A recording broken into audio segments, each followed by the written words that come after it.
दा आङो दिनैहाय गाहाय आलासि हिसाबै बेवहाय नुजाफैनाय खाबु मोनदों। बिनि थाखाय फरायसा आफादनि धेमाजि जिल्ला जोंनि मावथिफोर बिथांमोननिसिमबो आङो गिबियाव आंनि गाहाम हामलायनायखौ बावबाय।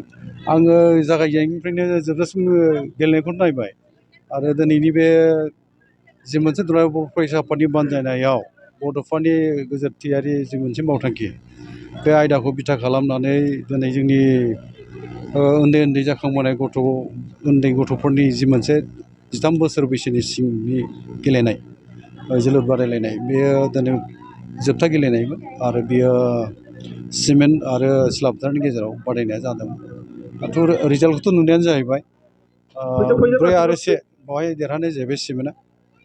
आरो गुबैयैहाय गोजोननाय मोन्दों आङो गथ'फोरनि जि मोनसे टेलेन्ट आरो जोनायनि जि मोनसे माबाखौ नुनानै खोब मोजां मोनदों आरो बिसोरखौ बे रोखोमैनो जोङो मोजां खाबु होनानै फोरोंग्रा माने लालायनानै जे बिसोरनो जोलुर गेलेनायनि आयदाफोरखौ बा बिनि रोंगौथिफोरखौ बिसोरनो होनाय जायोबा खोब मोजां गेलेग्रा बयनिफ्रायबो ओंखारगोन बेखौ जों मिजिंथिनो हायो। आरो दिनैहाय गेलेनायनि जे आयदा, बे आयदाया जोंनि थाखाय एंगारनो हायै मोनसे आयदा जानानै फैबाय। मानोना गेलेनायनि गेजेरजों गावनि जिउ दानायनिबो बाथ्रा फैयो, गावखौ सिनायथि होनायनि बाथ्रा फैयो।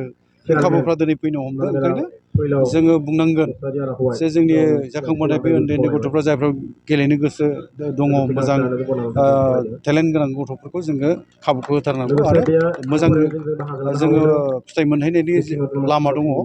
ओंखायनो आंनि खावलायनायाबो बे थागोन, जोंनि माहारियारि आफादफोर बा जायफ्रा दैदेनो बा जाय सुबुंफ्रा दिनैहाय बायजो मुलुगजों सोमोन्दो लाखिनानै गेलेनायनि सोमोन्दै मोजां रोंगौथि गोनां बा मोनथिनाय दङ, बिथांमोनहा सिगांबोनांगौ, दैदेननांगौ आरो जोंनि उन्दै उन्दै इयुन जोलैफोरखौहाय मोजां मोनसे केरियार दानायानो जा बा जोंनि गोग्गो देहा लाखिनायनि बाथ्रायानो जा, खालि फुटबल गेलेनायल' बाथ्रा जा, जोङो गोबां गेलेनाय आयदा दङ। मोनफ्रोमबो गेलेनाय आयदायाव जोंनि मानसिफोरखौ बोरैहाय जोङो जोंनि इयुन जोलैफोरखौ रोंहोनानै मोनसे मोजां जिउ दानायजों लोगोसे सिनायथि मोनहोनाय हारिनि गावनि बेफोरखौ हादोरनि बेफोरनो नोजोरजोंहाय जोंनि उन्दै उन्दै गथ'फोरखौबो जों गेलेहोनायनि फारसे थुलुंगाखांहोनांगोन बा जोङो दैदेननांगोन आरो रोंगौथिखौ मोनहोनानै साफा साफा मोजां गेलेगिरि खालामनायाव जोंबो मदद होनांगोन। खोब गोजोननाय मोन्दों दिनै दुलाराय बर' फरायसा आफादा फोसावनाय बड'फा मिशन फर सास्टेनेबल चेन्जनि मोनसे मावथांखि 13 बोसोर बैसोनि सिंनि जोलुर बादायलायनाय हाबाफारि। दा बे हाबाफारिखौ दिनै धेमाजि जिल्ला दुलाराय बर' फरायसा आफादा खुङै खुंनानै दिनै फाइनाल बादायलायनाय, बे फाइनाल बादायलायनाया दिनै एसबि बर' गोजौ फरायसालिनि बे गुवार गेलेग्रा फोथाराव गेलेनाय जादों। दा बेवहाय फाइनाल बादायारि हिसाबै सिमेन्ट दख'रा दुलाराय बर' फरायसा आफाद आरो सिला फोथार दख'रा दुलाराय बर' फरायसा आफाद मोननै दख'रानि गेजेराव गेलेनाय जादों। दा बेवहाय सिला फोथार दख'रा दुलाराय बर' फरायसा आफादखौ सिमेन्ट दख'राया 4-1 गलाव बिथांमोना देरहासार जानो हाबाय। दा बे खेलखौ आङो नुनानै जोबोद गोजोननाय मोन्दों। आङो बुंनांगोन दिनैनि बे खेलाव मोनसेबो आङो आनखि माने फाउल पर्यन्त जेबो नुनाय जायाखै, ओरैबायदि मोजाङै गेलेदों। दा बेवहाय आङो बे बाथ्राखौ आङो बुंनो सानदों जे दुलाराय बर' फरायसा आफादनि जि मिशन 13 बोसोर बैसोनि जोलुर गेलेगिरि बिथांमोनखौ जे दुलाराय बर' फरायसा आफादा जि मोनसे नोजोरजों बे खेलखौ होनाय जादों, बै नोजोरा गमामायैनो मोगथां महराव जे नुजाथिफैगोन आं बेखौ फोथायनो हादों। मानो होनोब्ला दिनैनि बे खेलखौ नुनानै आङो जोबोद गोजोननाय मोन्दों। बेवहाय जोबोद मोजां गेलेगिरि जोङो बेवहाय नुनो मोन्दों। बेयाव आसा खालामदों आङो बे धेमाजि जिल्ला दुलाराय बर' फरायसा आफादनि बेन्दोंनि सिंनिफ्राय बेवहाय दिनैनि मुंदांखा गेलेगिरि हलिचरन नार्जारि आरो दुर्गा बर' बिथांमोनबायदि हयथ' बे ओनसोलनिफ्राय फुटबल गेलेगिरि बेनिफ्राय ओंखारगोन, जोङो बेखौ फोथायनाय दङ।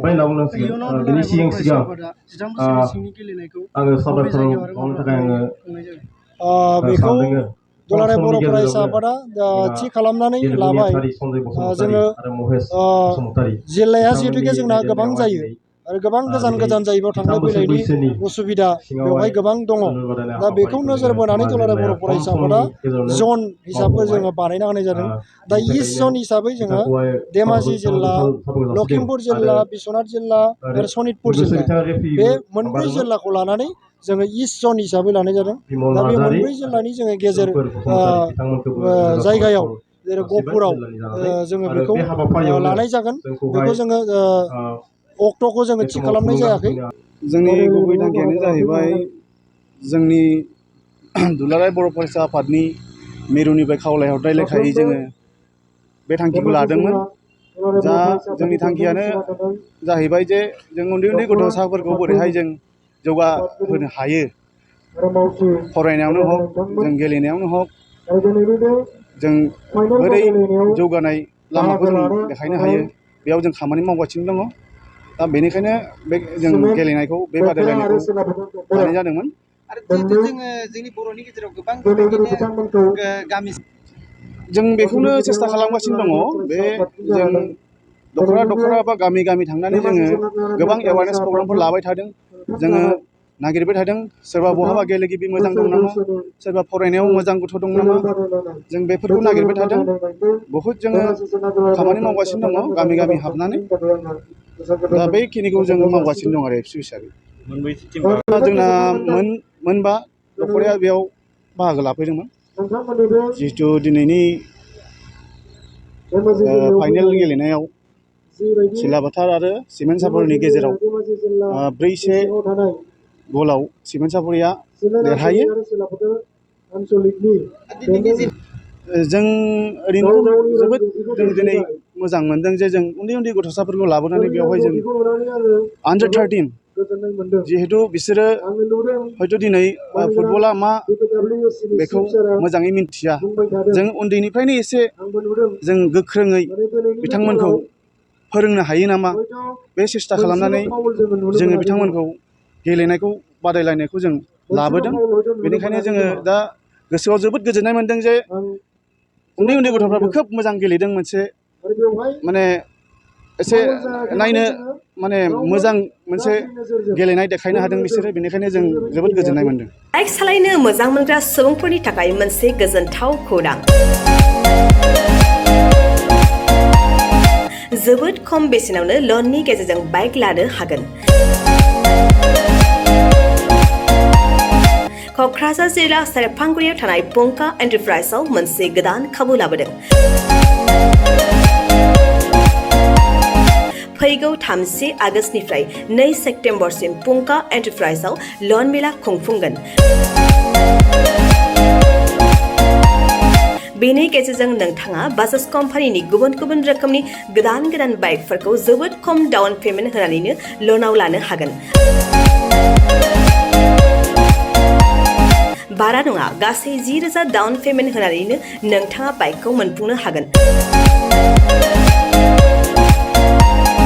जोबोद खम बिबांनि सुदआवनो गारिफोरखौ लानो हानायनि खाबु मोनगोन। बाइकजों लोगोसे बेसेन नाङाजासे हेलमेटबो मोननो हागोन। 1,000 रांजों नोंथाङा बुकिं खालामग्रोनानैबो दोनहरनो हागोन। बेजों लोगोसेयैनो नोंथांनि गोजाम जानाय गासैबो रोखोमनि बाइक स्कुटिफोरखौबो सोलाय सोल' खालामनायनि खाबुखौबो मोननो हागोन। गोबांथार मिथिनो थाखाय 9101547892 आरो 60038171991 जानबुं अनजिमायाव जगाजग खालामहरनो हागोन।